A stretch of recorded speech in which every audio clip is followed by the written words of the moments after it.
Hi guys, स्वागत है सबका आज एक और पॉडकास्ट के अंदर। आज मैं आपको जिस इंसान से मिलवाने जा रहा हूँ उनका नाम है डॉक्टर प्रियंका। वो है एक वेटेनरी डॉक्टर जिसको हम पेट डॉक्टर भी कहते हैं, लाइक जो पेट के डॉक्टर्स होते हैं। आज उनसे जानेंगे पेट केयर्स के बारे में, कैसे पेट को रखें और भी कई सारी चीज़ें, कई सारे क्वेश्चन जो मेरे पास आए थे। तो मिलते हैं उनसे। Hi ma'am. हाय। कैसे हो आप? मैं बढ़िया, आप बताओ। मुहूर्त निकालने के लिए थैंक यू। वैसे ना आपको मैं इन्फॉर्मेशन बता दूं कि मैम और मैं नोन है बिकॉज ऑफ बीगू। और first second third episode ma'am का डलना था इस चैनल पे। आज 17 या 16 एपिसोड मैम कर लेगा। मैं पहले जानना चाहता हूँ क्यों लेटे हुए आप? सबसे पहले तो थोड़ी सी तबीयत भी इधर उधर हो जाती है, फिर घर का काम कुछ कुछ आ जाता है। आज ये प्लान करते हैं तो कल वो हो जाता है। उसके ऊपर क्लिनिक से भी ज्यादा इम्पोर्टेंट बोर्डिंग जो मेरे क्लिनिक पे है, तुमको पता ही है। तो हाँ। इस वजह से थोड़ा दिक्कत हो रहा है। मैम आप बोर्डिंग में ज्यादा बिजी रहते हो, वो रिस्पॉन्सिबिलिटी है? बिजी नहीं बोल सकते, बोर्डिंग एक्चुअली एक रिस्पॉन्सिबिलिटी है। बोर्डिंग वो उसे कहते हैं जब आप, जैसे आप पेट पेरेंट हो, आप कहीं घूमने जा रहे हो और आपको अपने पेट को साथ में लेके जाना नहीं है, या तो कोई ऐसी फैसिलिटी नहीं है जहां आप पेट लेके नहीं जा सकते हो, तो आप पेट को कहीं पे कोई रिस्पॉन्सिबल प्लेस में छोड़ के जाना चाहोगे। तो हमारे पास पेट ओनर्स अपने पेट्स को छोड़ के जाते हैं। तो क्योंकि वो मेरे भरोसे छोड़ के जाते हैं तो मैं उनको छोड़ नहीं देती अकेले। नॉर्मली मैं दिन में तो वहीं होती हूँ, रात को केयर टेकर्स होते हैं, पर फिर भी मेरे ऑब्जर्वेशंस में ही रहते हैं वाया कैमरा एंड ऑल। तो थोड़ा सा ड्यूटी रहता है, वो एक रिस्पॉन्सिबिलिटी होती है जो मैं निभा रही हूँ, इसलिए लेट हुए। थोड़ा सा उस वजह से। कोई बात नहीं ma'am, we can understand. You are doctor, mother, housewife, बहुत सारी प्रॉब्लम्स हैं या फिर रिस्पॉन्सिबिलिटीज हैं। एंड अब डॉक्टर तो कमाल के हुई, हमें पता ही है सबको। मुझे अच्छा लग रहा है पर्सनली आप आए मेरे चैनल पे। और आज कुछ मेरे क्वेश्चंस हैं मैम पेट को लेकर। कुछ लोग हैं जो, कुछ पेरेंट है जो बहुत रूड होते हैं अपने बच्चों के साथ और बहुत ज्यादा या तो प्यार करते हैं या फिर हद से ज्यादा इमोशनल होते हैं। तो ना मेरे को दो चीज जाननी है। जब कोई बंदा इमोशनल बंदा पेट को छोड़ता है बोर्डिंग के अंदर, तो डॉग का बिहेवियर क्या होता है या पेरेंट का बिहेवियर क्या होता है अकॉर्डिंग टू यू? अभी तक मैंने बहुत सारे एक्सपीरियंस किए हैं जिसमें पेट बड़ा फ्रेंडली होता है, ओनर बहुत इमोशनल होते हैं। तो ओनर तो छोड़ के जाते हैं तो रो धो के जाते हैं और दिन में बहुत 10-12 फोन कर देते हैं, बच्चा कैसा है कैसा है। वो ज्यादा ऐसा ना करे तो ज्यादा बेटर होता है। पेट को एंजाइटी नहीं होती है उस टाइम पे। नॉर्मली जो मैंने फील किया कि पेट वो फीलिंग्स कैच करते हैं जो ओनर छोड़ के जाते हैं। अच्छा। और ओनर हैप्पी मूड में छोड़ के जाते हैं तो वो भी हैप्पी रहते हैं।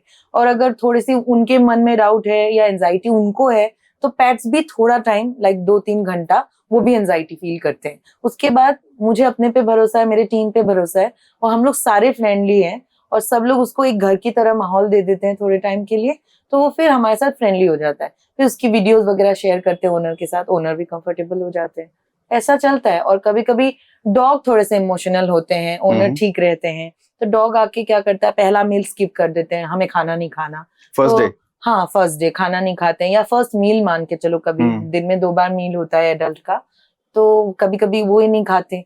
कभी कभी सेकंड मील से खाना खुद शुरू कर देते हैं। कभी कभी एक दिन पूरा नहीं खाते, अगले दिन आके फिर मुझे वो मदरली टच देना पड़ता है, या मेरे टीम को ऐसा होना पड़ता है कि हम घर वाले हैं तुम्हारे, प्यार करते हैं, हाथों से खिला देते हैं। तो वो ऑटोमेटिकली मैंने जो देखा अब तक सारे डॉग्स एकदम कंफर्टेबल हो जाते हैं। Very nice ma'am.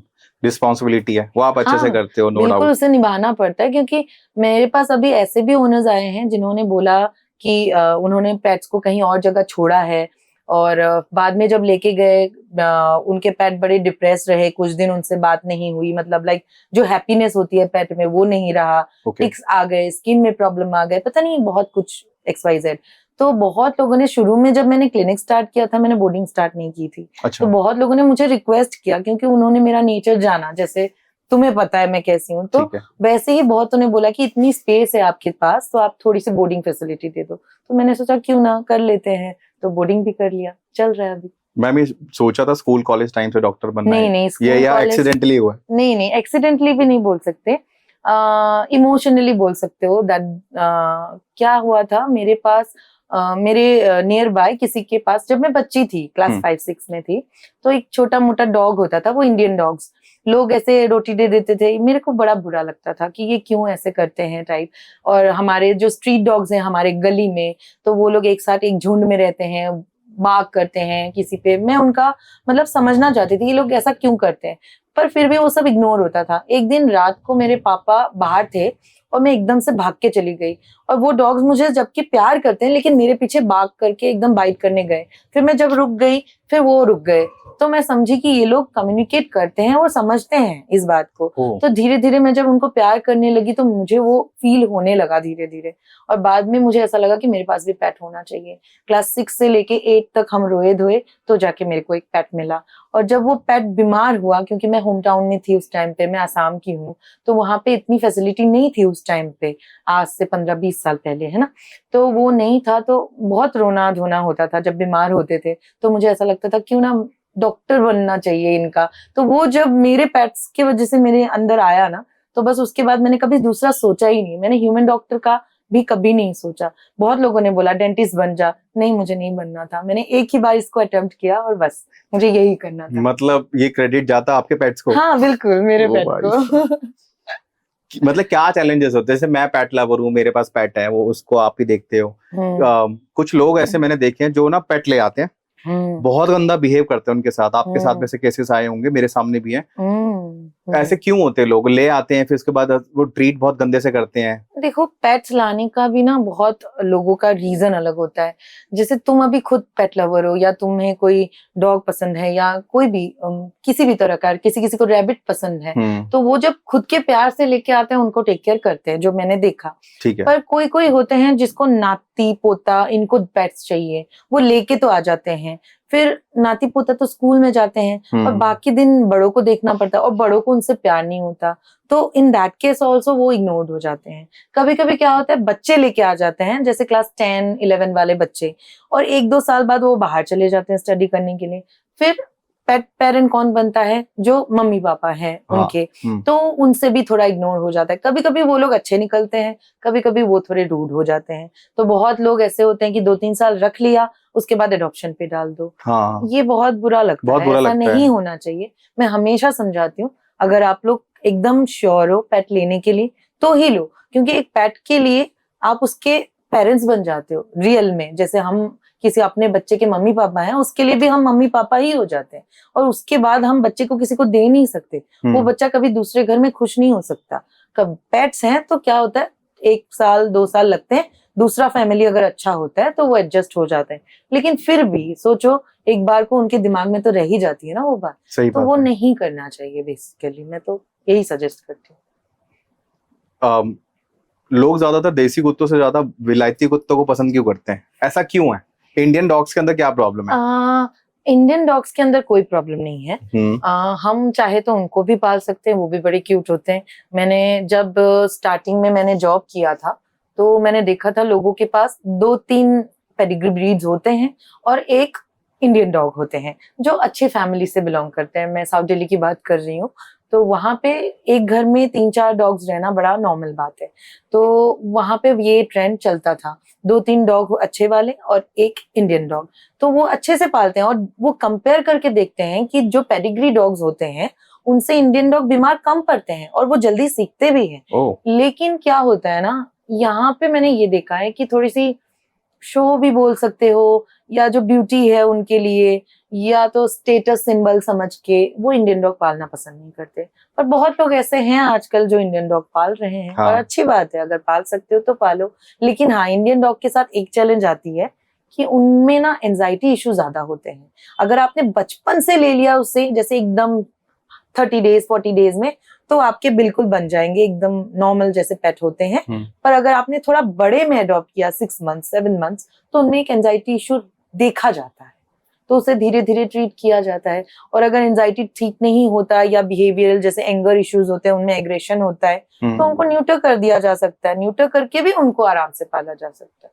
उनको एंजाइटी इश्यू होता क्यों है इंडियन डॉग्स को? रीजन जैसे अभी तक तो हमने ये सोचा, कोई पर्टिकुलर रीजन तो नहीं होता है, एनवायरमेंटल होता है ज्यादातर। जैसे देखा जाए कि बच्चे जब साथ में होते हैं, गाड़ी कार आते हैं, हिट करके जाते हैं, वो उनके अंदर एक सदमा बैठ जाता है। जैसे उस पप्पी के पेरेंट्स डॉग कार के पीछे भागते हैं या किसी ने डंडा मार दिया, वो देखते हुए आते हैं ना, वो एक इशू उनके बैठ जाता है, तो वो एंजाइटी इशू बन जाता है उनके साथ। तो अगर वही 30 डेज से पालोगे, उनको वो सब देखने को ही नहीं मिलेगा, तो फिर होगा ही नहीं। ओके मैम, ग्रूमिंग हर डॉग के लिए इम्पोर्टेंट है? हर डॉग के लिए इम्पोर्टेंट। कई लोग नहीं करते, स्किप कर देते कि कुछ नहीं होता। डॉग हो चाहे कैट हो, वो हर किसी के लिए ग्रूमिंग इम्पोर्टेंट है। स्किप करते हैं, टाइम जैसे नहीं होता है, बहुत लोग वर्किंग होते हैं आजकल, तो पर तब भी मैं एडवाइस करूंगी कि हफ्ते में 2-3 बार तो कंघी करने की टाइम निकाल ही सकते हैं, 5 मिनट्स। तो कोम जरूर करना चाहिए। और बेदिंग का, और समर में जैसे पीक समर है, वंस इन अ वीक बात दे दो जिस दिन आपकी ऑफ होती है। और जैसे नॉर्मल समर, जैसे अभी का स्टार्टिंग पीरियड है, आप 15 डेज 20 डेज में एक बार बात दे सकते हो। और फिर जैसे विंटर है, पीक विंटर्स है, तो 1 मंथ 1.5 मंथ में भी आप बात दे सकते हो। बाकी टाइम पे आप ड्राई बात दे सकते हो, स्पंज कर सकते हो। तो इतना टाइम नहीं लगता ग्रूमिंग के लिए। ग्रूमिंग हेल्प करती है उसकी स्किन को अच्छे से नरिश करके रखने में, हेयर ग्रोथ में, हेयर फॉल्स में कम करवाती है। कहते हैं अगर हम वुडन कोम यूज करते हैं तो सर्कुलेशन बहुत अच्छी होती है, तो फिर हेयर फॉल वगैरह कम हो जाती है। और अगर आप किसी डॉक्टर को विजिट करते हो, वो डेफिनेटली अच्छे से गाइड करेंगे कि आपके पेट को क्या चीज की कमी है जिसके वजह से ये सब दिक्कतें आ रही हैं। तो ज्यादातर स्किन प्रॉब्लम और हेयर फॉल से रिलेटेड प्रॉब्लम ग्रूमिंग से ही ओरिजिनेट होता है। अगर ग्रूमिंग प्रॉपर्ली करोगे तो कभी ये सब नहीं होगा। और ग्रूमिंग कितने दिन से शुरू हो जानी चाहिए? 60 एकदम डेज? बेबी स्टेज में। Like हाँ, जब से 50-60 आप days जो होते जैसे हैं। कोई भी पेट को घर लाते हो, मान लो स्टैंडर्ड टाइम तो 45 डेज होता है, 40 डेज होता है। जैसे 2-3 दिन पपी को एडजस्ट होने दो अपने एनवायरनमेंट में, उसके बाद से ही नॉर्मल छोटा सा कोम लेके उसको आदत डालो कि कोम किया जाता है। और बहुत बच्चे क्या होते हैं कि शुरुआत में उनको कोम नहीं करते कि बेबी है, और बाद में वो कोम करने अलाउ ही नहीं करते। उनको डर लगता है, उनको खिंचाव फील होता है। जैसे आजकल तो ज्यादातर सिज्जू, लासा जैसे हेयरी डॉग्स आते हैं, तो वो उनके लिए तो कोम इतनी इंपॉर्टेंट है, जो कि अगर कोई बच्चा नहीं करवाता, अभी जैसे हम डे टू डे वो देखते हैं, फेस करते आते हैं कि नहीं ये तो कंघी नहीं कराता मैम, ये तो यही नहीं करने देता, छूने ही नहीं देता। ये क्यों आई है? क्योंकि बेबी स्टेज से आपने स्टार्ट नहीं किया। अगर आप बेबी स्टेज से स्टार्ट करोगे तो ये प्रॉब्लम नहीं आएगी। हैबिट वाली बात है। हाँ बिल्कुल। मैम कुछ क्वेश्चंस थे मेरे को, आप कॉम की बात करते वो रिपीट हो गया मेरे को। ये आज सारे पेट लवर्स हैं, अभी जितनी पेरेंट्स हैं ना, उनको एक सबसे बड़ी प्रॉब्लम है हेयर लॉस। वो बहुत बड़ा प्रॉब्लम है। इसका सॉल्यूशन क्या है? ये क्या है हेयर फॉल वाला? हेयर फॉल तो डेफिशिएंसी होती है, होता ही होता है। हाँ, नॉर्मली 99% डॉग को हेयर फॉल होती है। यहाँ पे एक तो देखो बाहर का एनवायरनमेंट, पोल्यूशन, डॉग बाहर तो घूमने जाते ही हैं, जैसे हमारे हेयर को इफेक्ट करता है वैसे उनके हेयर को भी इफेक्ट करता है। उसके अलावा भी न्यूट्रिशनल डेफिशिएंसीज होते हैं। बहुत बच्चों को मल्टीविटामिन्स की नीड होती है, बहुत बच्चों को ओमेगा की नीड होती है, फैटी एसिड्स। तो ये सारी चीजें आप तभी मतलब डिटेक्ट कर पाओगे या एक्यूरेटली उसको एड्रेस कर पाओगे जब आप किसी वेट को दिखाओगे, क्योंकि वो आपके पेट का स्किन चेक करेंगे, कहीं वो स्किन से रिलेटेड कोई इशू तो नहीं है। जैसे बहुत एक्टोपैरासाइटिक इन्फेस्टेशंस होते हैं, तो कुछ तो हमें बाहर दिख जाता है, जैसे टिक्स कहते हैं, हिंदी में चिच्चर कहते हैं, तो कोई फ्लीज होते हैं जो बहुत तेज से भागते हैं। तो वो होते हैं, तो जैसे खिंचाव होती है, हम लोग खींच देते हैं, या डॉग ही खूब खुजली करता है। तो जब इची होता है अपनी बॉडी पे, तो वो बहुत ज्यादा इचिंग की वजह से भी हेयर फॉल होता है। और बहुत टाइम ऐसा होता है कि सबक्यूटेनियस पैरासाइट्स होते हैं, उसके वजह से भी हेयर फॉल होता है। तो वो चीज तो प्रॉपरली डायग्नोसिस एक वेट ही करके देंगे। तो उसके लिए यही बोलेंगे कि आप इधर उधर की बातें ना सुन के प्रॉपरली एक वेट के पास जाओ, स्किन दिखाओ, वो डेफिनेटली आपको गाइड करेंगे कि क्या करना चाहिए और किस चीज से। और ऐसा है ही नहीं कि हेयर फॉल 12 महीना होगा ही होगा।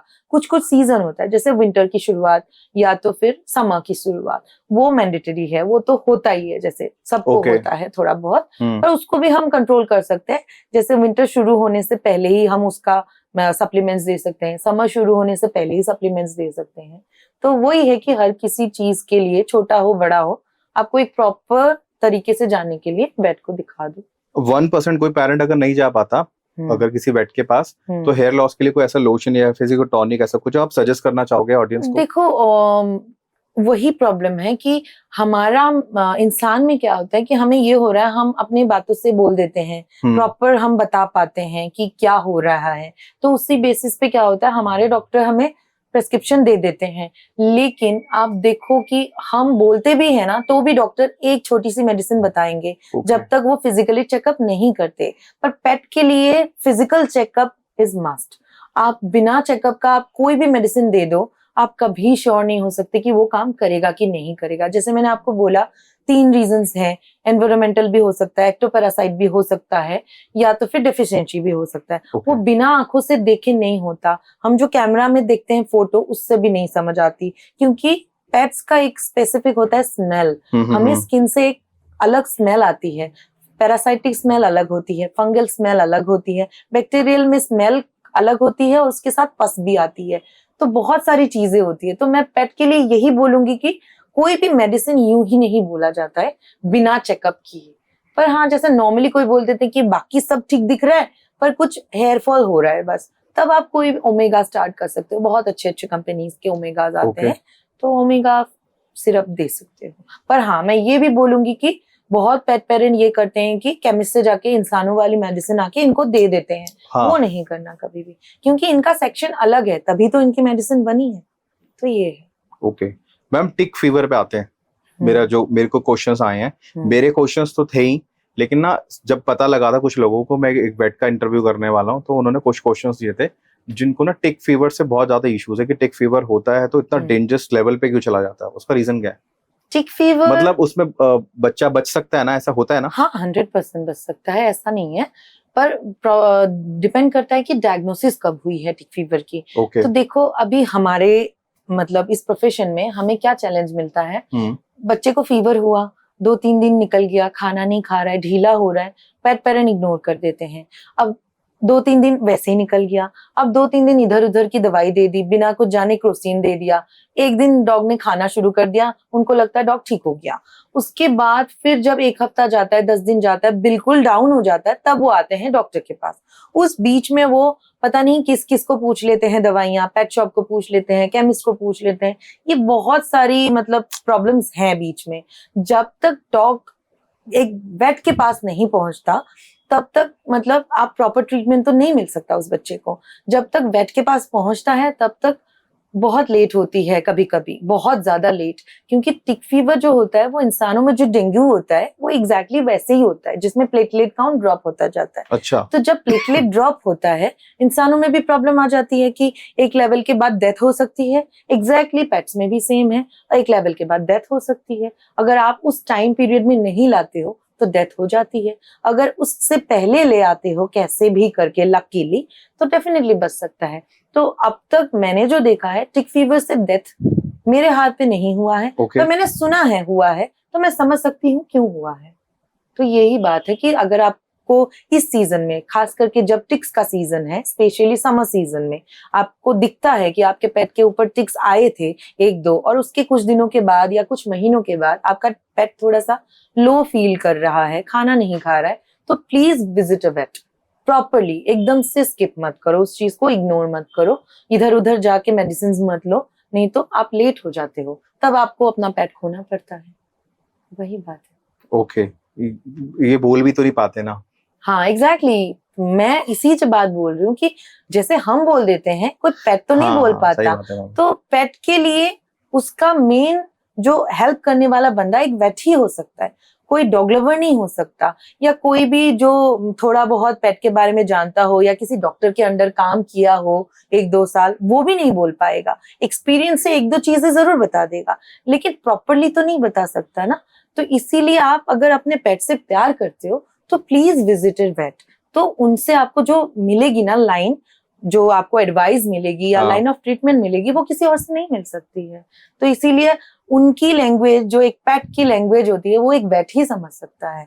आप लोग उसको कहाँ दर्द हो रहा है नहीं समझ पाओगे, या वो कभी कभी बोलते हैं ये मेरा पेट ना पेट ऊपर करके खड़ा है, आर्च बैक पोजीशन में खड़ा है, तो हम बोल देते हैं कि इसको यहाँ दर्द है, ये है, हम खींच के बताते हैं, फिंगर्स, टोज, थोड़ा सा प्रेशर देके बताते हैं, पेट में पानी होना या कुछ भी, ये सारी चीजें हम टच करके बताते हैं। वो तो दूसरी चीज लोग नहीं बता पाएंगे ना, तो इसलिए बोलते हैं कि पेट की लैंग्वेज समझने वाला सिर्फ वेट होता है, तो प्लीज वेट के पास जाया करो। और मैम कई लोग डरते हैं, डॉक्टर पे ले जाते ही नहीं डॉक्टर के पास कि अपने अभी पेट देखो को। इसका मैं रीजन क्या बोलूं, बहुत लोग फाइनेंशियल एक होता है कि डॉक्टर के पास जाएंगे 400-500 रुपए चले जाएंगे, इस वजह से जाते हैं कि हम वेट को नहीं दिखाएंगे और कहीं भी किसी से भी पूछ लेते हैं। तो अल्टीमेटली क्या होता है कि आप दिखाते दिखाते इधर उधर करते करते कुछ दिन तो निकाल लोगे, फॉर श्योर कुछ दिन निकाल लोगे, लेकिन 1 साल 2 साल उसके बाद जो आपके पेट के अंदर हो रहा है, बॉडी के अंदर, जब वो एक लेवल पार हो जाएगा ना, तो उसको कोई नहीं ठीक कर पाएगा। तब तो आपको वेट के पास जाना ही पड़ेगा। तो उस टाइम पे ना बहुत लेट हो जाता है।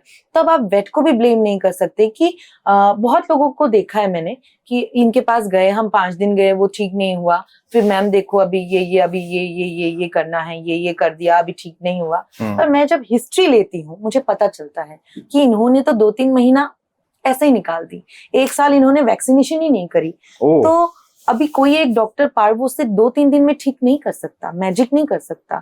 तो यही प्रॉब्लम होती है कि 2 दिन में डॉक्टर ठीक नहीं हुआ तो डॉक्टर खराब है, पर जो पीछे की हिस्ट्री है वो कौन संभालेगा। तो यही प्रॉब्लम होती है। तो मेरे पास एक मैम पहले था लैब्राडोर, उसको कैनाइन डिस्टेम्पर हुआ था, और जब तक उसको पता चला ना, डॉक्टर विशाल हैं, बहुत अच्छे डॉक्टर हैं वो, जब तक उसको पता चला बहुत लेट हो चुका था। वो उन्होंने कहा कि इस बीमारी में डॉग बचता ही नहीं। एग्जैक्टली नहीं हो पॉसिबल ही नहीं है। कैनाइन डिस्टेम्पर वायरल होता है, जैसे पार्वो एक डेडली डिजीज होते हैं, पर पार्वो में 50-50 चांसेस होते हैं। अगर डॉग थोड़ा सा बड़ा है और अगर पपी है तो 70-30% चांसेस होते हैं। 70% डेथ, 30% सर्वाइवल। ठीक है। डिस्टेम्पर ऐसी एक बीमारी है, अगर पपी को हो जाती है तो सर्वाइवल रेट हम 0% बोलते हैं, और क्योंकि वो वायरल है, अगर वो बच भी जाता है तो वो क्या होता है, वो वायरस हमेशा कैरी करता है और वो किसी भी हेल्दी बच्चे को वो वायरस दे देता है। खुद तो बच जाता है पर हमेशा कैरी करता है। तो हमारे एथिक्स में बोलते हैं कि जो सर्वाइवल बच्चे हैं उनको पीटीएस कर देना चाहिए, पुट टू स्लीप, यूथनाइज कर देना चाहिए, ताकि वो बाकी पॉपुलेशन पे वो बीमारी ना फैलाए। तो डिस्टेम्पर और पार्वो ये सारी बीमारियां बचपन में ही चेकअप हो जाती है। जब आप कोई पेट घर पे लाते हो तो सबसे पहले आप उसका चेकअप करो कि उसको वो 2 बीमारियां तो नहीं है। अगर वो बीमारी है तो आप उस पेट को वापस कर सकते हो, और अगर है पार्वो है तो ट्रीट कर सकते हो। डिस्टेम्पर है तो मेरा एडवाइस होगा कि वापस करो जहां से लिया है, और वो तब कर सकते हो अगर आपने खरीदते टाइम उसका टेस्ट किया हो या कहीं से अडॉप्ट करते टाइम टेस्ट किया हो। ओके, जब वो बेबी होता तब साथ ही आती है। हाँ बिल्कुल। तो लोग ये कहते हैं कि वो स्मेल करने से होता है। को हुआ है डिस्टेम्पर, तो इसका मतलब है कि वो बच्चा वैक्सीनेटेड नहीं है, तो उसको वैक्सीन नहीं लगी है उस बीमारी के अगेंस्ट, तो वो कभी भी पिकअप कर सकता है, क्योंकि उसके बॉडी में वो एंटीबॉडीज होंगी ही नहीं उस बीमारी के अगेंस्ट, सो वो कभी भी पिकअप कर सकता है। और अगर उसको वो वैक्सीन हो रखा है और अगर उसने स्मेल करी किसी की पॉटी है, अगर तो नहीं होगा। प्रॉपर तरीके से अच्छी वैक्सीन लगी हुई है, जो प्रॉपरली कोल्ड चेन मेंटेन्ड हो, तो वो कभी नहीं पिकअप करेगा। ओके। डॉग्स में सबसे फ्रेंडली ब्रीड कौन सी है अकॉर्डिंग टू यू? अभी तो यह सबका अपना अपना एक्सपीरियंस अलग है। एग्जैक्टली, सबका अलग अलग एक्सपीरियंस है। मेरे अपने पास बचपन से मैंने पोमेरियन पाला है, तो मेरे सारे पोमेरियन बड़े फ्रेंडली हैं, तो मैं बोलूंगी पोमेरियन तो बहुत फ्रेंडली है। पर जो हम नॉर्मली देखते हैं पोमेरियन से ज्यादा गुस्सा तो करते ही नहीं है छोटे में। तो अभी जो बोलो एज ए होल तो सिज्जू बोल सकते हो 80-90% फ्रेंडली डॉग्स हैं। कॉकर स्पेनियल बहुत फ्रेंडली डॉग्स हैं। बीगल में भी फ्रेंडली होते हैं, पर मैंने ज्यादातर फीमेल्स देखे हैं जो फ्रेंडली होते हैं, मेल थोड़े से नॉटी होते हैं। लैब्राडोर तो ऑब्वियसली है, 90% लैब्राडोर, 90% रिट्रीवर फ्रेंडली होते हैं। हस्की फ्रेंडली होते हैं बहुत। और मैं ये बोलूंगी कि एक बच्चा फ्रेंडली होना या ना होना फैमिली पे भी डिपेंड करता है, आप कैसे बड़े कर रहे हो उसको। तो अगर आपके घर का माहौल ठीक है, सारा फ्रेंडली है, हैप्पी नोट्स पे है सब कुछ, तो डेफिनेटली पप्पी फ्रेंडली ही होगा। अगर घर पे थोड़े से हल्ला चिल्ला होता है, लाउड म्यूजिक्स होते हैं, बचपन से फाइट्स दिखते हैं, या जो हमारे यहाँ पे दिखा जाता है थोड़ा सा फाइट वाइट, बाहर में हो अंदर में हो, तो वो अगर बच्चे ने देखा है बचपन से या बड़ा हुआ है, या आपने उस बच्चे को ट्रेन करने के चक्कर में डांटा हो, ज्यादा बचपन में पिटाई करी हो, तो वो एग्रेसिव हो जाते हैं। मैंने तो पिटबुल्स ऐसे देखे हैं जो कि सिज्जू से ज्यादा भोले होते हैं, और जबकि पिटबुल, रॉटवेलर्स, उनको बैन किया जा रहा है आजकल। तो ठीक है, पर वो जेनेटिकली ही एग्रेसिव ब्रीड माना जाता है उनको। हाँ, पर फ्रेंडली मानोगे तो छोटे ब्रीड्स फ्रेंडली ही होते हैं। मैम जो भी बीच में केसेस आए थे पिटबुल वाले, आपको क्या लगता है कि वो रियलिटी में जो एक डॉग ने अपनी उसकी मदर को बाइट कर लिया था, वही केस हुआ था? थोड़ा सा डाइसी है वो चीज, क्योंकि एक्चुअल क्या है वो स्टोरी किसी को नहीं पता। अब वो डॉग कितना फेमिलियर है, मतलब सराउंडिंग में, एनवायरनमेंट में, या बाहर निकलता है कि नहीं निकलता है। अगर आप एक बच्चे को हमेशा केज में रखते हो, या मतलब एक एनक्लोजर में रखते हो, एक कमरे में रखते हो, तो वो कभी भी फ्रेंडली नहीं हो सकता। और अगर सच में ऐसा बोला गया है कि बार बार बेल बजा के उसे इरिटेट किया गया था, या कुछ भी, तो डेफिनेटली वो इरिटेट हो सकता है। और पिटबुल, रॉटवेलर्स, ये सारे डॉग्स को ना वन मैन डॉग कहा जाता है। जैसे वो सिर्फ अपने ओनर का सुनता है। हो सकता है वो पिटबुल, जैसे हमने वीडियोस में देखे थे, जो ओनर की गोदी में जा रहा था उसको तो कुछ नहीं कहा था, पर मम्मी को बाइट किया। तो क्या होगा, उस टाइम पे वो एंजाइटी में था, तो उस टाइम पे मम्मी चली गई होगी छत पे या कुछ भी, उसको लगा वो बंदा आया है जिसने उसको परेशान कर रहा हो या बेल बजा रहा हो, तो बिल्कुल भी उस जोन में नहीं था, वो अटैक कर सकता है। पॉसिबिलिटीज है अगर वो बच्चा ज्यादा फ्रेंडली नहीं है। मैं वही बोलती हूँ, वो ये लोग वन मैन डॉग्स होते हैं, और अगर उनको बचपन से ही मान के चलो कि वो आंटी के साथ फ्रेंडली नहीं थे, वो डॉग सिर्फ उनके बेटे से फ्रेंडली थे, तो वो बाइट कर सकता है, चांसेस है। पर वही है कि इसीलिए बैन किया जाता है ये सारे डॉग्स को, कि बैन कर दो।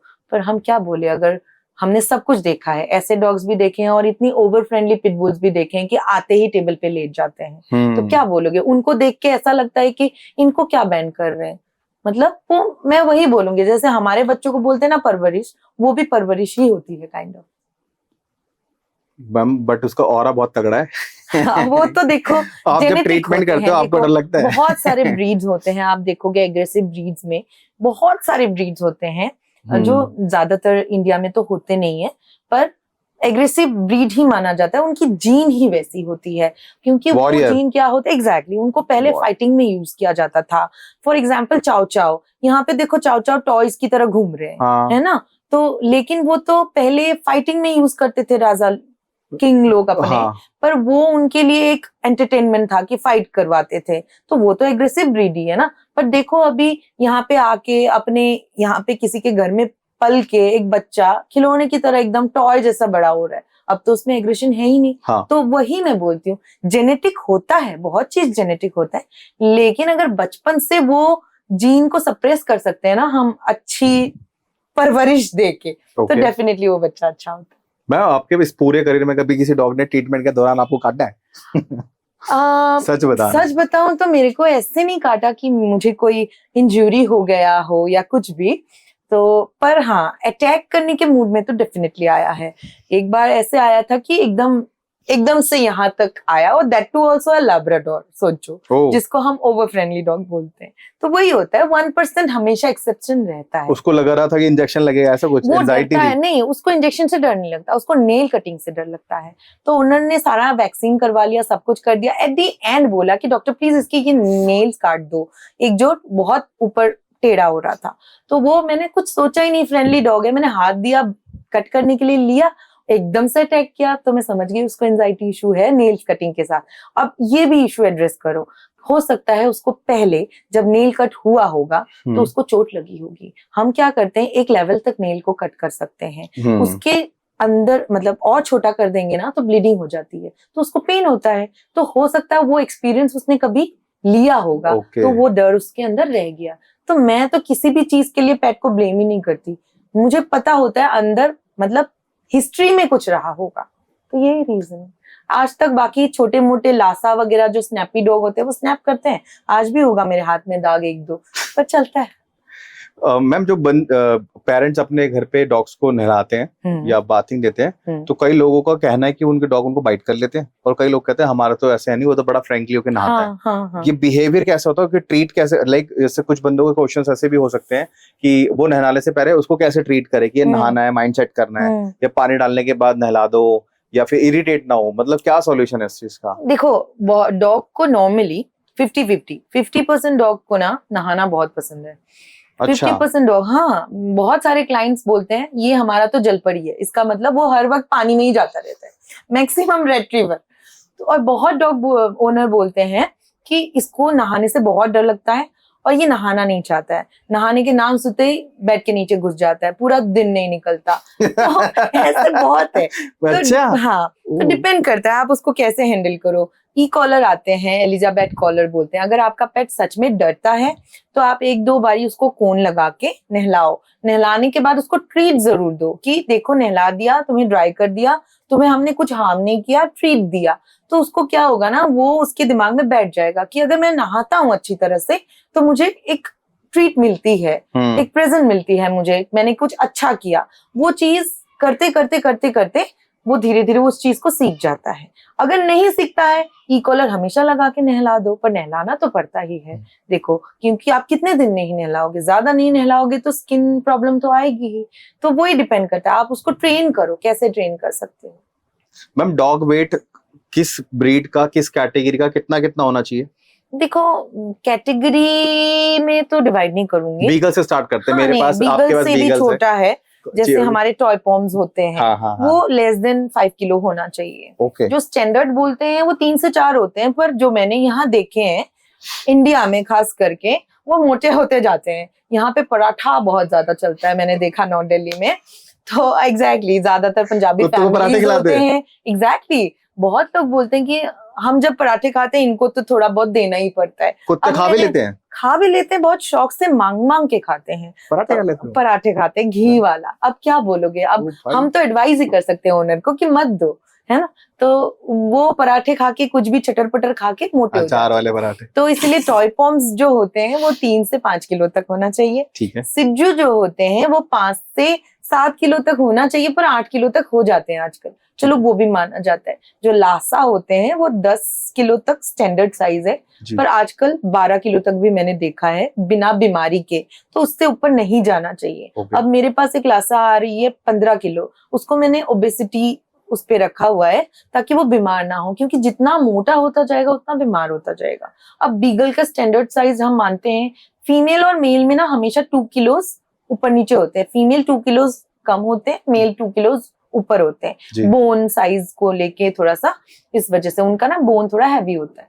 और इस वजह से बीगल का माना जाता है, मान के चलो 14 से लेके 18 तक, आजकल 20 तक भी देखा जाता है, आपका अपना ही है जैसे। और उसके ऊपर ओबेसिटी आ जाती है। लैब्राडोर्स मैक्सिमम 36-38 होना चाहिए जो स्टैंडर्ड है। और उसके ऊपर होता ही है आजकल, पर दिखने में भी सुंदर सा दिखता है, टोन्ड है, 40 किलो तक भी हम एक्सेप्ट कर लेते हैं, पर 40 किलो मोटा माना जाता है। तो रेट्रीवर 35 किलो एकदम परफेक्ट, क्योंकि रेट्रीवर का ना बिल्ट नहीं होना चाहिए ज्यादा, उनके हेयर सुंदर होते हैं। तो ये सा सैंड बर्नर वगैरह तो डेफिनेटली बड़े बड़े डॉग्स हैं, रॉटवीलर्स, उनका तो ऑब्वियसली 50 प्लस बॉडी वेट जाता ही जाता है।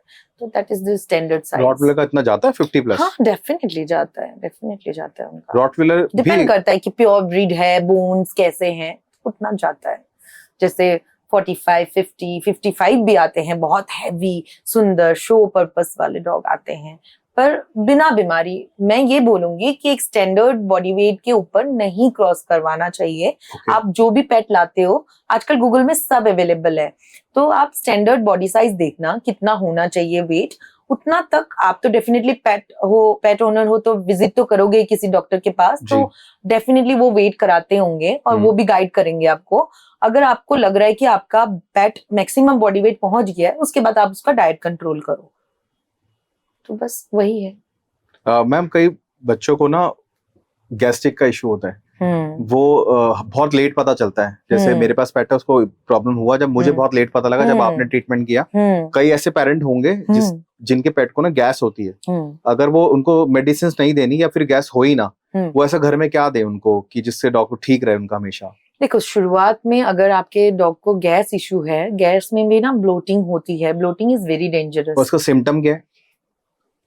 पेट ऐसे फूलेगा, टाइट रहेगा, डॉग मूव करने से थोड़ा सा इतराएगा, मूवमेंट नहीं करेगा, बहुत पेन होगा, बैठेगा तो रोएगा, उठ नहीं पाएगा, तो ये सारी ब्लोटिंग के सिम्टम्स होते हैं and bloating is very dangerous, death भी हो जाती है ब्लोटिंग में। तो ब्लोटिंग को कंट्रोल करने के लिए इमीडिएट डॉक्टर विजिट, ठीक है। और अगर नॉर्मल गैस होता है, जैसे आपके डॉग को एसिड गैस बन रहा है, एसिडिटी बन रहा है, तो वो येलोइश वॉमिट करेगा, वो जो सुबह खाली पेट राइट, हाँ खाली हाँ पेट। और गैस नॉर्मली कब बनते हैं, जैसे आपका पेट ना एम्प्टी स्टमक है, खाया नहीं है। अब खाया नहीं है, हम क्या करते हैं, लाइक बहुत पेट ओनर, इसने खाया नहीं है कल से, अब खाया नहीं होगा तो एसिडिटी तो डेवलप होगा ना। ओके तो वो चीज मत होने दो, कुछ ना कुछ तो उसको खाने दो, फोर्सफुली खाने दो। और नहीं खा रहा है तो प्लीज डॉक्टर को दिखाओ कि क्यों नहीं खा रहा। समझ लो, गैस यूं ही नहीं बनती, उसके पीछे भी कोई ना कोई रीजन होता है। कि मान लो अभी आपके साथ ही हुआ था, जैसे आपके डॉग ने संतरे खा लिए थे बहुत ज्यादा, हाँ तो वो एक रीजन था उसका।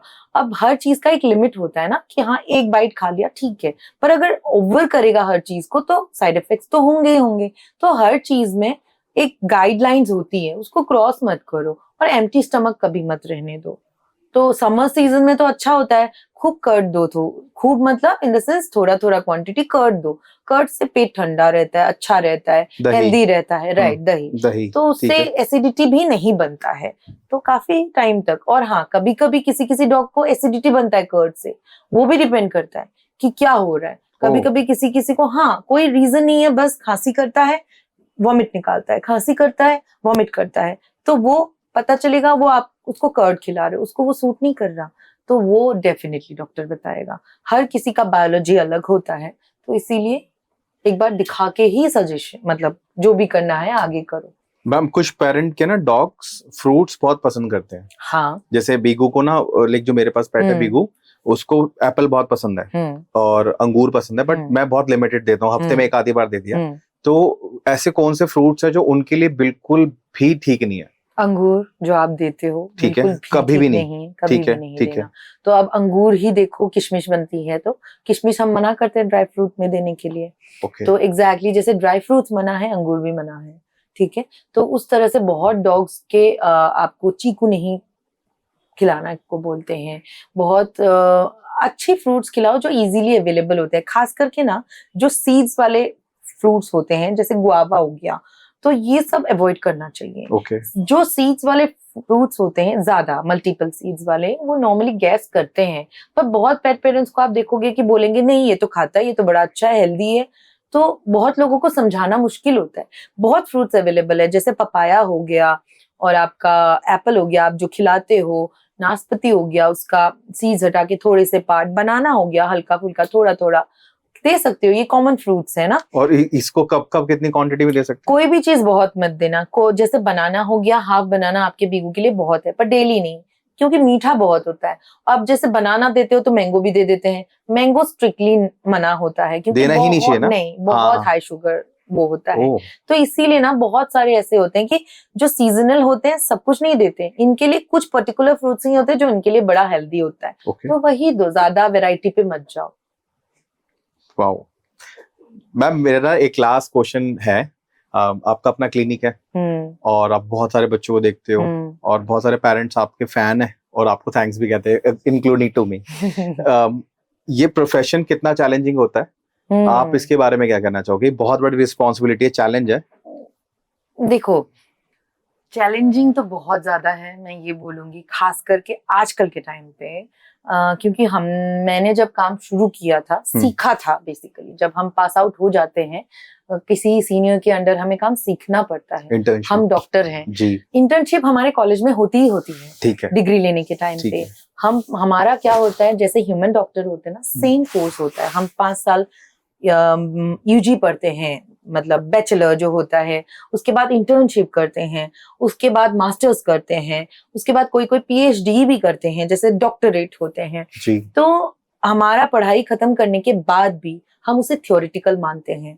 उसके बाद आप इमीडिएटली अगर आप प्रैक्टिस में जाना चाहते हो, नहीं जा सकते, क्योंकि हमने जो पढ़ाई किया ना, वो प्रैक्टिकल फील्ड से बहुत डिफरेंट होता है। नॉलेज होती है हमें हर चीज की, मेडिसिन, डोजेस, कौन सी मेडिसिन कौन से पेट के लिए होता है। अब कैट्स के लिए कुछ कुछ चीजें डेंजरस होती है जो डॉग्स के लिए अच्छे होते हैं, तो ये सब डॉक्टर्स पढ़ाई के थ्रू जान सकते हैं। पर प्रैक्टिकली जब हम अप्लाई करने के लिए हमें प्रैक्टिस करना पड़ता है, वो भी किसी सीनियर के अंडर। ये बात मैं फ्रैंकली बोल रही हूँ, बहुत डॉक्टर नहीं बोलेंगे ये बात, पर मैं जानती हूँ कि अगर आपने कोई बहुत अच्छे डॉक्टर के अंडर काम सीखा है तो आपका फ्यूचर बन सकता है। लाइक प्रैक्टिस के फील्ड में अगर आपने उनके अंडर काम सीखा है जो खुद भी एक मतलब प्रोफेशनल नहीं है, तो फिर आपका फ्यूचर थोड़ा सा प्रॉब्लमेटिक होगा। क्योंकि अभी मैं जिसे गुरु मानती हूँ, मैंने साउथ दिल्ली में डॉक्टर नरेंद्र गांधी के अंडर का काम सीखा है, तो मैं उनको गुरु मानती हूँ। मतलब he is everything to me. आज के डेट पे भी मैं कुछ अच्छा करती हूँ, थोड़ा बहुत कुछ मुझे कुछ मिलता है तो मैं उनको पहले बताती हूँ। थैंक यू बोलो। Thank you. तो जो भी होता है ना, आज कुछ तुम जितना भी काम सीख लो, कभी ना कभी तुम्हें कुछ ना कुछ प्रॉब्लम फेस करना ही पड़ता है। हो सकता है मैं आज फेस कर रही हूँ, जैसे मैंने 10 साल पहले सर को देखा था, सर ने भी 1-2 प्रॉब्लम फेस किए थे, तो सर के फ्रेंड्स बाहर बैठे हैं यूके यूएस में, वो उनसे डिस्कस करते थे, ठीक है। तो अब मैं छोटे लेवल पे हूँ, मैं बहुत जूनियर हूँ, तो मैं उनसे डिस्कस करती हूँ कोई भी चीज। मैं सर को फ्रेंकली बोल के रखी हूँ, सर मैं कभी भी आपको डिस्टर्ब कर सकती हूँ रात को 12 बजे भी, तो मुझे शर्म नहीं आती उस बात के लिए। पर बहुत डॉक्टर होते हैं जो थोड़ा सा वो बोलते हैं कि मैं ही मैं हूँ, क्यों पूछूं। ये नहीं होना चाहिए। आप जितने भी बड़े हो जाओ, आराम से पूछो, डिस्कस करो, कोई प्रॉब्लम नहीं है। और किसी की बुराई नहीं करनी चाहिए, मुझे ये लगता है। मैंने बहुत ये देखे हैं कि हमने कर दिया, किसी एक ने बोला अरे ये तो नहीं करना चाहिए था। ऐसा नहीं होता, किसी भी डॉक्टर के दिल में ये नहीं होता है कि हम अपने पेट को कुछ बुरा करें। पेट बोलते हैं चलो हमने क्लिनिक खोला है, ये तो बिजनेस है ना हमारा करने के लिए, राइट। आप मेरे पास आ रहे हो, मैं आपको सर्विसेज दे रही हूँ, लेकिन उस सर्विसेज के अगेंस्ट में कुछ ले भी तो रही हूँ। तो वो मैं फुलफिल करूंगी ना, कोशिश तो करूंगी। जब मैं आपको वो दे पाती हूँ सेटिस्फेक्शन कि आपका पेट एकदम परफेक्ट हो गया, तो आप दोबारा मेरे पास आओगे, तो मैं क्यों आपके पेट के साथ कुछ बुरा करूंगी, राइट। तो अगर कभी कभी किसी डॉक्टर से ठीक नहीं होता है, तो दूसरे डॉक्टर क्या करते हैं, अरे इन्होंने तो गलत कर दिया। ये नहीं होना चाहिए। ये मैंने देखा है हमारे फील्ड में, ये है थोड़ा बहुत। हो सकता है बहुत डॉक्टर एक्सेप्ट करेंगे ये बात, और हो सकता है बहुत डॉक्टर मना कर देंगे, पर ये सच है, ये है। क्योंकि मैं बड़ी स्ट्रेट फॉरवर्ड हूँ, मैं एकदम मुंह पे बात बोल देती हूँ। जैसे मैं तुम्हें बोलती हूँ ना, बहुत सारे पेट पेरेंट को भी मैं बोल देती हूँ मुंह पे।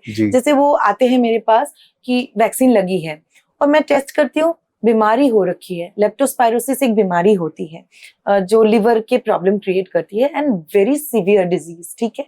उसको हमें डिफरेंशिएट करने में बहुत मुश्किल होता है, ये लेप्टोस्पायरोसिस है कि टॉक्सिसिटी है कि लिवर की प्रॉब्लम है। हमें डायग्नोसिस पे जाना पड़ता है, टेस्ट करो, अल्ट्रासाउंड करो, सब करो। जब सब कुछ हम फेल होते हैं या मान लो डाउट कंडीशन पे रहते हैं, तो हमें पता, वैक्सीनेशन देखते हैं, इसको लेप्टोस्पायरोसिस नहीं लगा हुआ है, हम पेट पेरेंट को बोलते हैं इसको ये वैक्सीन नहीं लगा है, इस वजह से ये हुआ है। वो मानने को राजी नहीं होते, हमने तो किया है, हमने तो किया है। कहाँ से किया है? हम कार्ड देखते हैं, उन पे कोई स्टैंप नहीं होता उस कार्ड में। वो झूठ होता है। झूठ नहीं बोलूंगी आजकल। अब जैसे आपने पूछा ना चैलेंजेस, अब हमारे प्रोफेशन में मैंने ये देखा, हो सकता है ह्यूमन में भी है, हो सकता है क्या 100% है। अब जैसे केमिस्ट वाले डॉक्टर नहीं हो जाते हैं क्या? हमारा छोटा मोटा बीमारी होते तो हम केमिस्ट को बोलते हैं कि हमें ये हो रहा है, ये दवाई दे दो। क्या हम डॉक्टर से पूछते हैं? नहीं। क्या वो मेडिसिन हमें सूट कर रहा है? हमें पता भी नहीं होता। अंदर ही अंदर कोई मेडिसिन हमें साइड इफेक्ट कर रहा है तो ये सारी चीजें जो बिना डॉक्टर के थ्रू जाते हैं, उसे फेस करना पड़ता है, राइट। तो उसी तरह से हमारे प्रोफेशन में भी बहुत ऐसे बंदे बैठे हैं जो डॉक्टर नहीं है। उन्होंने किसी डॉक्टर के अंडर काम किया है, किसी हॉस्पिटल में 1 साल काम किया होगा, और उसके बाद उन्होंने बोला कि अरे मैं तो इंडी डॉग की सेवा करूंगी, मुझे थोड़ा बहुत सिखा दो। सीख लेते हैं कि हाँ चलो ये दर्द हुआ है तो ये वाली इंजेक्शन दे देते हैं, ये हुआ है तो ये वाली दे देते हैं, जो छोटी मोटी बेसिक लेवल बोला जाता है। और वो लोग क्या करते हैं, धीरे धीरे एनजीओ खोल लेते हैं। एनजीओ बहुत बड़ी बात हो जाती है, उनको कुछ नहीं बोला जा सकता है, एनजीओ है। अब एनजीओ में ये बोला जाता है कि आप सेवा करो, लाइक थोड़ा बहुत चार्जेस लो ताकि आपकी एनजीओ चले, ठीक है।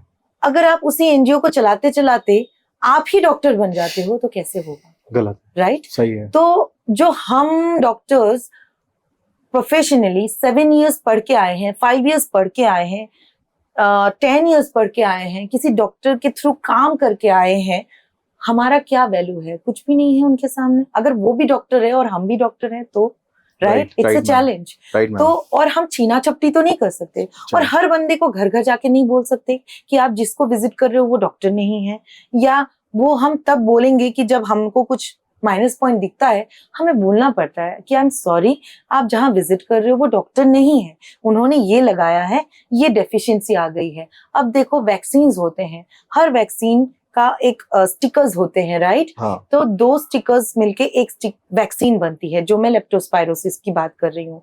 अब मैंने बहुत कार्ड्स देखे हैं मेरे आसपास के ही, क्लिनिक हो या आपके मान चलो एनजीओज हो या पेट शॉप वाले हो, जिसने एक स्टिकर लगा दी, दूसरी नहीं लगाई। पेट पेरेंट को क्या पता बेचारों को कि उन्होंने क्या स्टिकर लगाया, क्या नहीं लगाया, क्या वैक्सीन लगा, क्या नहीं लगा। वो एक डाइल्यूएंट के साथ, जिसे डिस्टिल वाटर बोला जाता है, 1 ml उसके साथ लगा दिया जाता है। Okay. लेप्टोस्पायरोसिस पार्ट उन्होंने नहीं लगाया, क्यों? क्योंकि उनको 100-150 रुपए बचाने थे। क्यों? क्योंकि उनको उस पेट पेरेंट से 100-150 रुपए कम चार्ज करने थे देन अ डॉक्टर। समझ रहे हो? फॉर एग्जाम्पल, मैं अगर किसी वैक्सीन का चार्ज 700 ले रही हूँ, 500 ले रही हूँ, तो कोई पेट शॉप वाला या कोई एनजीओ वाले वो 300 लेंगे। क्यों? क्योंकि उनको एक डॉक्टर के क्लाइंट्स को अपने पास रखने हैं, ताकि वो उनको छोड़ के डॉक्टर के पास ना चले जाएं। उसके लिए हमारे सोसाइटी में आपको पता है पैसे ज्यादा दिखते हैं। अरे वो तो 300 रुपए में लगा रहे हैं, आप तो 500 में लगा रहे हो। आप कितनों को हिस्ट्री बताओगे, कितनों को कहानी बताओगे, और हर किसी को बताते ही रहोगे तो आप काम कब करोगे, राइट? तो इसलिए मैं ये बोलती हूँ कि अवेयरनेस की थोड़ी सी कमी है, ये बहुत बड़ी चैलेंज है। और हम जब कुछ डॉक्टर्स मिलते हैं, बातें करते हैं, तो हम बोलते तो हैं कि इनको कुछ करना तो चाहिए, पर कौन करेगा? लाइक है ना, हमारे जो मेन हम बोलते हैं कि हमारे काउंसिल्स हैं, जैसे दिल्ली है, दिल्ली वेटनरी काउंसिल माना जाता है, वो मेन है हमारे, जो हमें लाइसेंस इशू करते हैं प्रैक्टिस करने के। तो वो लाइसेंस हमारे हर क्लिनिक के ऊपर टंगा हुआ होता है। आप आते हो तो पेट पेरेंट के हिसाब से आप जहां भी विजिट करते हो, चाहे आपको 100 बंदों ने रेफर किया हो, प्लीज चेक कि आप जिसको विजिट कर रहे हो क्या वो डॉक्टर हैं। अगर वो डॉक्टर हैं तो प्लीज आप पोलाइटली उनसे पूछो, क्या मैम सर आप डॉक्टर हैं, या हम डॉक्टर से मिल सकते हैं। मान के चलो आप किसी पेट शॉप में गए हो या एनजीओ में गए हो या कोई क्लिनिक ही बना हुआ है, please first ask the question कि मैं डॉक्टर से मिलना चाहती हूँ। तो अगर कोई बोलेगा कि मैं डॉक्टर हूँ, तो आप उनका नाम पूछिए, फिर आप वेरिफिकेशन कर लीजिए, कोई प्रॉब्लम नहीं है। यू आर पेइंग देम, है ना? 500 रुपए भी पैसे होते हैं, 300 रुपए भी पैसे होते हैं। आपको अच्छी सर्विसेज लेनी है, प्रोफेशनल सर्विसेज लेनी है, ताकि आपका बच्चा फ्यूचर में कोई प्रॉब्लम में ना फंसे, राइट? तो उनको पूछो कि कहाँ से किया है, या आपका लाइसेंस नंबर क्या है, या आप उनकी क्लिनिक पे थोड़ा सा देखो कि उनका लाइसेंस नंबर क्या है। हमारे काउंसिल में जैसे होते हैं, हर स्टेट में अपने काउंसिल में होता है लाइसेंस। तो हर क्लिनिक पे एक लाइसेंस रखा जाता है जो एक्चुअल डॉक्टर है। और सच बोलूं, अगर कोई आके मुझे पूछेगा आप डॉक्टर हो, मुझे बोलने में बुरा नहीं लगेगा कि मैं डॉक्टर हूँ, ये मेरा लाइसेंस नंबर है, आप बताओ क्या है। समझ रहे हो? उनको बुरा लगेगा जो फेक कर रहे हैं, राइट? तो एग्जैक्टली सच बोलने में किसी को बुरा नहीं लगता, और इनफैक्ट हमें अच्छा लगेगा कि अवेयरनेस फैल रही है। और यही चीज पेट शॉप वाले करते हैं कि डॉक्टर के पास जाने की जरूरत नहीं है, वैक्सीन हम ही लगा देंगे। पर वैक्सीन सबसे इंपॉर्टेंट चीज होती है एक बच्चे को हेल्दी रखने का, राइट? जैसे मैंने बोला कि हाफ पार्ट लगाते हैं, हाफ नहीं लगाते। पेट पेरेंट को लगता है 200 रुपए यहाँ से बच रहे हैं तो क्यों ना लगा ले, पर उनको पता होता है कि उनके साथ क्या लगाया जा रहा है। वैक्सीन भी आधी ही लग रही है, आधी लग रही है। दूसरी चीज सबसे इंपॉर्टेंट, कोल्ड चेन मेंटेन। मतलब हम जिनसे वैक्सीन लेते हैं या हमारे लाइसेंस के अगेंस्ट में जो वैक्सीन इश्यूज होते हैं कि हमें मिलना चाहिए, वो प्रॉपरली कोल्ड चेन मेंटेन होते हैं। हमने अगर कंपनी को दावा किया कि इसकी टाइटर दिखा दो, समझ रहे हो, वो दिखाएंगे हमें। और बहुत सारे क्लिनिक हो या पेट शॉप हो, फॉर एग्जाम्पल कहीं पे भी छोटी मोटी पेट शॉप हो या कोई छोटा कॉर्नर हो जिसने मतलब एक केमिस्ट बना दिया है बड़ा सा, जो वैक्सीन भी बेचते हैं, मेडिसिन भी बेचते हैं, डॉक्टर भी, घर में भी डॉक्टर भेज देते हैं। डॉक्टर घर पे आ जाएगा जी, डॉक्टर घर पे आके काम करेंगे क्या? आप इतना बताओ, कोई डॉक्टर के पास इतना टाइम होगा? तो ओनर को खुद समझना चाहिए ये सारी बातें कि कौन सा डॉक्टर 100 रुपए में घर पे आके इंजेक्शन लगा देगा, राइट? तो वो इंजेक्शन लगाने का तरीका है ना। और बहुत लोग बोलते हैं कि वैक्सीन का रेट लिस्ट लगा देते हैं, हमने ये देखा है, रेबीज इतने का, 9-in-1 इतने का। हंसी आती है हमें देख के, राइट? आपने भी देखा, बहुत लोगों ने मुझे स्क्रीनशॉट भेजा, मैम ये देखो आपके पैकेज तो इतने के हैं, ये तो 1200 रुपए में पूरा साल का वैक्सीन लगा रहे हैं, कैसे लगा रहे हैं? मतलब प्लीज उनसे लगवा लो, कल को मुझे मत बोलना, क्या वो स्टैंप लगा के देंगे कि आपका वैक्सीन वेरीफाइड है और किसी डॉक्टर ने लगाया है, उसमें आपको लाइसेंस नंबर मिलेगा? वो जो आजकल एमसीडी ने मैंडेटरी किया है कि आपके डॉग को एमसीडी के पोर्टल में करना है, लाइसेंस लेना है, एक डॉग का लाइसेंस, तो वो वैक्सीनेशन सर्टिफिकेट दिखाने से मिलता है। That's a very good thing, वो करना चाहिए। पर वो क्या होता है, एक डॉग वो देते हैं, हेल्थ सर्टिफिकेट देते हैं, वो भी अपलोड होता है, ठीक है, तो प्रॉपर तरीका होता है। पर कितने लोगों ने किया है? नहीं किया है। वही बोलते हैं ना, थोड़ा सा स्ट्रिक्टनेस हर तरफ से होना पड़ेगा, तो जाके हर प्रॉब्लम सोल्व हो सकती है। कोल्ड चेन मेंटेन नहीं होता। फॉर एग्जाम्पल, एक पेट शॉप में आज बिजली चली गई, क्या वो सिर्फ फ्रिज को चला के रखेगा? इतनी रिस्पॉन्सिबिलिटी लेगा कि मैं रात को आऊं, पेट शॉप तो बंद हो गई, रात को आऊं और मैं फ्रिज को चालू रखूं, या सारे वैक्सीन आइस पैक से निकाल के घर तक ले जाऊं? वो बोलेगा आइस पैक में है जी। क्या पूरी रात इस गर्मी में आइस पैक मेल्ट नहीं हो जाएगी, वैक्सीन बर्बाद नहीं हो जाएगी? क्या वो वैक्सीन डिस्कार्ड करेगा? नहीं करेगा, वो अपना वही बेचेगा, राइट? तो उनको भी नहीं बोल सकते हम कुछ, क्योंकि उनको अपना नुकसान नहीं कराना। पर ये सारी चीज ना पेट पेरेंट्स को देखना चाहिए। और भुगतना तो बेचारा पेट है। एग्जैक्टली, सब कुछ हम करते हैं पैसों के चक्कर में, इधर उधर के चक्कर में, और लास्ट में बेचारा पेट भुगतता है। तो मैं सिर्फ इतना बोलूंगी कि 100-150 रुपए की बात नहीं है। एक अगर आप अपने पेट से प्यार करते हो, प्लीज प्रॉपरली जान के, सब कुछ समझ के कहीं विजिट करो, बस सब कुछ ठीक रहेगा। Ma'am, end of the time, आप मेरी ऑडियंस से कुछ कहना चाहोगे? प्यार करो बच्चों से, प्यारे होते हैं, मुझे तो सब प्यारे लगते हैं। अबंडेंट मत करो, शौक के लिए बच्चे मत खरीद के लाओ, मत अडॉप्ट करो। अगर आप पाल नहीं सकते, आप फाइनेंशियली इतने स्टेबल नहीं हो कि एक बच्चे को पालना है आपको, जैसे आप कभी भी पेरेंट्स बनने से पहले देखते हो ना अपना पॉकेट कि क्या मैं अपने बच्चे का डायपर ले सकता हूँ, क्या मैं उसे फीड कर सकता हूँ, सेम एक पेट को लाने के टाइम पे करो कि क्या मैं उसका खाना पीना कर सकता हूँ, उसकी मेडिसिन का खर्चा उठा सकता हूँ, या उसके वैक्सीन का खर्चा उठा सकते हूँ। वैक्सीनेशन कॉस्ट बहुत ज्यादा नहीं होती है, पहला साल 4,000-5,000, उसके बाद से हर साल 2,000 से 3,000 के बीच में। ऑल ईयर के? हाँ, वैक्सीनेशन, राइट। और मैं ये बोलती हूँ, अगर आपने अपने बच्चे को प्रॉपर वैक्सीनेशन करवा के रखी है, प्रॉपर डिवॉर्मिंग जो 3 महीने में एक बार होती है वो करवाई है, आपका बच्चा रेयरली बीमार पड़ता है। अगर पड़ता भी है, मान लो, क्या हम बीमार नहीं पड़ते? सेम वो आपको मेंटली सोचना पड़ेगा कि आप एश्योर रहो कि मुझे मंथली 2,000 या 3,000 उस बच्चे पे निकालनी है, अपने बच्चे की तरह।